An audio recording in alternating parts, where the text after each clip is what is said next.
Hey, hello, welcome to the Prodigal Sons channel, and I'm here to host you. Welcome up as we visit various information, jobs, and current news. Anyway, today we're going to visit the beach on board. There's some news which is very relevant and I wanted to share with you. It's actually something which occurred last week, but you can only clarify it from information from Russia. Okay.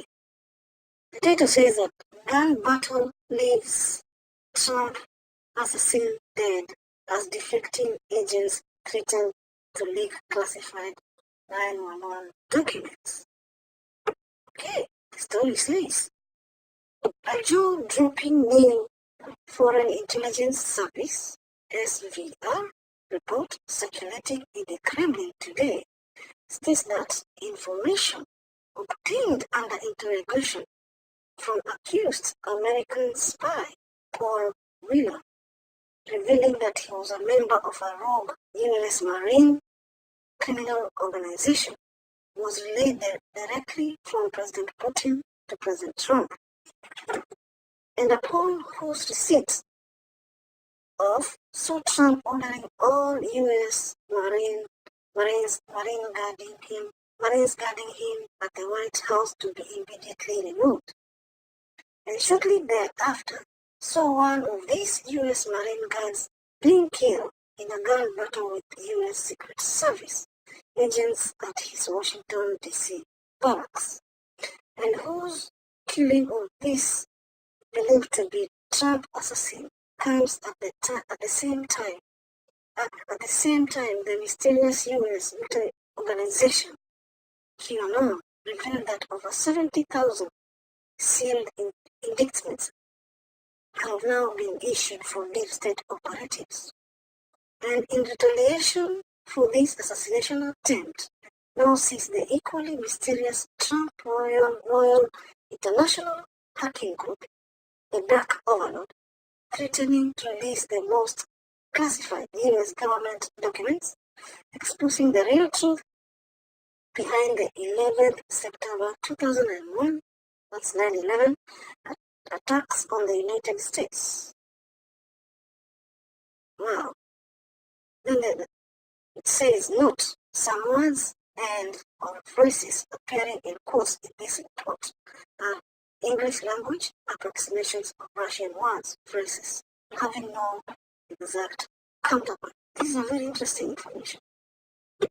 You know, we know that there was this Marine who was stationed in Capitol Hill barracks, who died of gunshot wounds. You know. Anyway, let me check here before we look at that actual story of the military of that guy who was killed in the barracks. Look, according to this report, this is the Russian report. According to this report, after nearly 2 years in power, President Trump's direct nationalist actions and policies have led to a United States that today now sees its unemployment at its lowest level since 1969, consumer confidence nearing its highest level since 2000, crime in the nation's largest cities at its lowest level since 1990, petroleum exports exceeding imports for the first time ever, which is a remarkable milestone in America's steady march toward independence from foreign oil that has kept it embroiled in needless wars. Then economic growth up, poverty down, and electric vehicle sales at an all-time high. Wow, this guy is just amazing. Then the same report, SVR report from the Kremlin, says that being viewed by the elite globalist leaders in the European Union. However, this report notes President Trump's stunning nationalistic achievements in America have been met with shock and despair, most notably due to Hungary's President Viktor Orban taking Trump's side and warning that illegal immigration will destroy Europe's 2,000-year-old culture. The British people becoming as anti-war as Trump is, and asking questions about why hospitals are closing down, there are potholes in the roads, and why infrastructures are collapsing, yet the government always seems to have money for firing missiles at sovereign countries and meddling in the affairs of other countries. And the French people tearing their nation apart and nearing civil war as they demand that the government institute Trump-like low tax policies. Wow, this is a very interesting report. The report continues to say, well, with Trump supporting nationalist populists, in both America and Europe, putting globalists on the run, and 2019 being the year most experts believe will deliver the coup de grace, a stroke of grace, or blow of mercy, against these elites. This report continues a bombshell showing how close this demise is exploited in the European Union. This past week, that was delivered by a shock report showing that barely 40% of European peoples had any faith or trust left in the elite globalist leaders. Wow, this is actually a very amazing article. Anyway, let's look at this Marine Force here. That was a very strange article. But look at this. Look at what Fox News is saying.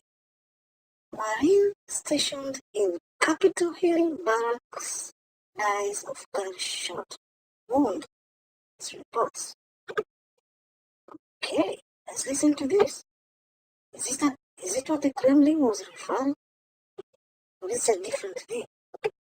Listen to this. The Marine Corps barracks and Commandant's house in Washington, D.C. Okay, authorities are investigating the death of a U.S. Marine who died of a gunshot wound early Tuesday inside a barracks on Capitol Hill in Washington, D.C., according to reports. The gunshot was not self-inflicted. It's not self-inflicted. Did it come from? And D.C. police source told Washington's Fox 5. Then you see a tweet here from Ivan Robert. He says, new DC police source tells me Marine shot and killed at the barracks this morning appears to have been shot by accident. Happened during shift change when weapons are supposed to be unloaded before being passed to next shift.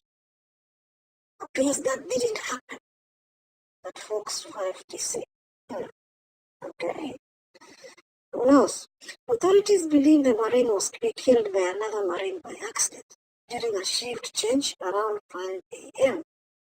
when weapons are unloaded before being handed out to the next shift. Listen to this. The injured Marine later was pronounced dead at MedStar Washington Hospital Center, the Washington Post reported.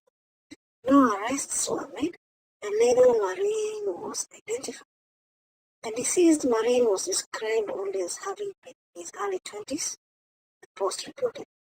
Authorities stressed that the investigation was in its early stages, according to the newspaper. The shooting was at least the third at the Capitol Hill barracks in the last 6 years, according to the Post. The previous incidents were both self-inflicted gunshot wounds, with one of them being fatal, the newspaper reported. I find this interesting regarding the information we got from the Kremlin. Don't you? Okay, let's look at another information which maybe can connect to the Russian article and Fox News. Maybe it can make some sense. But actually, this is just for you to realize, okay? Because the sources only comes from the report, and this information you get from Fox News. Anyway, let's see. There are actually rumors that POTUS has been hidden in a bunker somewhere, because I think this court-martial stuff that is happening from January 2nd. And it looks like deep state is using all its leverage to make him kill him.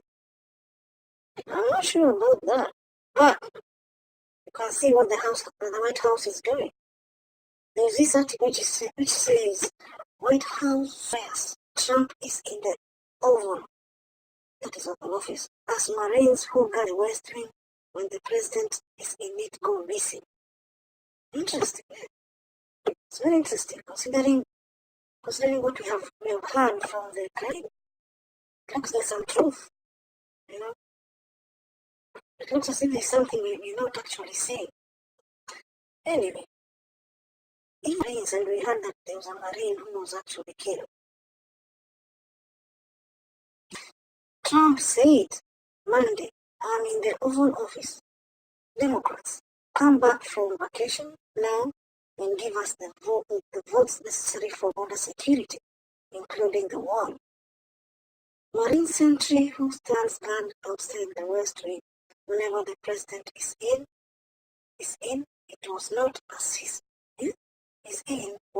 as at his post, suggesting the president was elsewhere.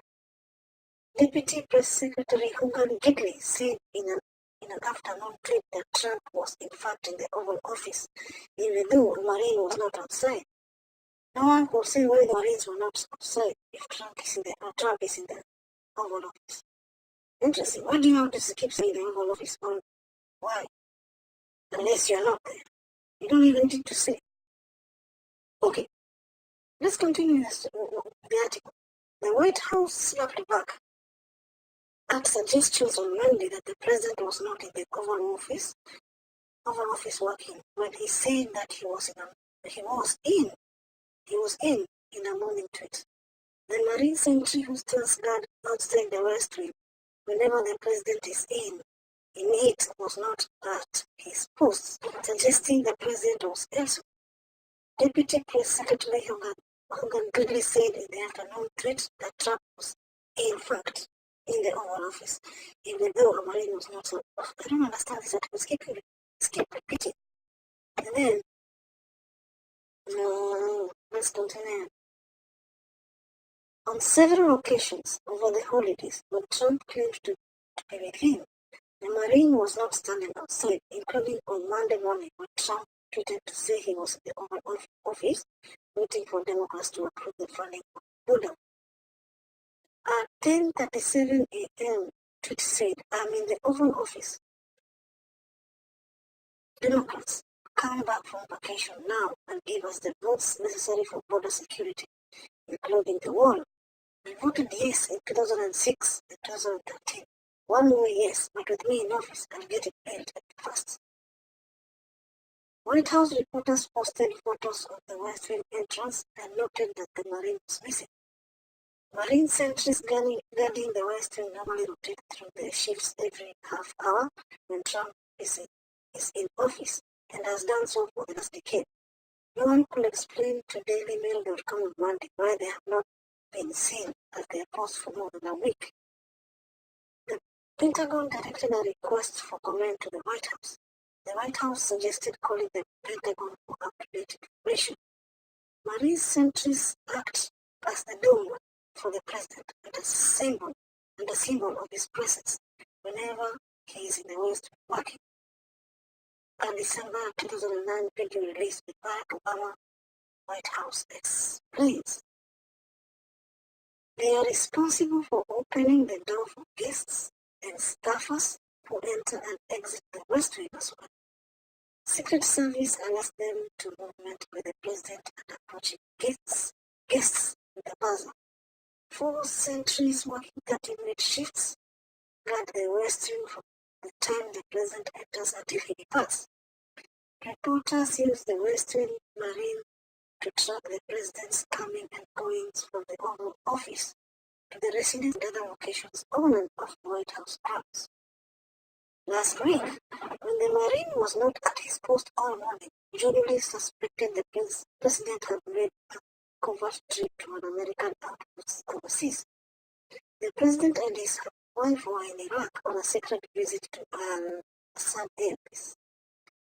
Trump's deputy spokesman insisted on Monday that Trump was not only in the United States, but at his desk work. He said he'd seen the president with his own eyes at 12:50 in a 12:50 p.m. tweet, bashing reporters who did not inquire to the press office on the president's whereabouts. President Trump has not been out in public since he dined at the vice president's residence on Friday night. The last time he was seen in the Oval Office by journalists was on Christmas Day. Wow. We don't know how to make out of this. Listen to this. Twice on Christmas Eve, the president claimed he was in the Oval Office, even though the Western Marine was not outside of the set at the time of the tweets. He claimed in one that he was receiving a briefing on North Korea as he sent out a photo of himself and two specialists in the administration who work on that issue area. Wow. Listen to this another tweet from Trump. Another tweet from Trump said, I'm in the Oval Office and just gave out a 115-mile long contract for another large section of the wall in Texas. We are already building and renovating many miles of wall, some complete. Democrats must end shutdown and finish funding billions of dollars and lives will be saved. The president claimed in a Saturday morning tweet that he was in the White House waiting for the Democrats to come on board and make a deal for security, as he mocked reports describing them as giddy to investigate him. That did not notably stated that he was at the White House complex and did not claim that he was in the Oval Office. I find these articles quite interesting, and that's why I had to bring this to your attention. You just make out of what you will from them, but don't expect the mainstream media to give you that information. So you have to be speculative and really, really watchful of what is happening, the events that are happening. Anyway, this is quite a story, a hell of a story. Anyway, this prodigal son, and I'm saying thank you, and I'll see you. Bye.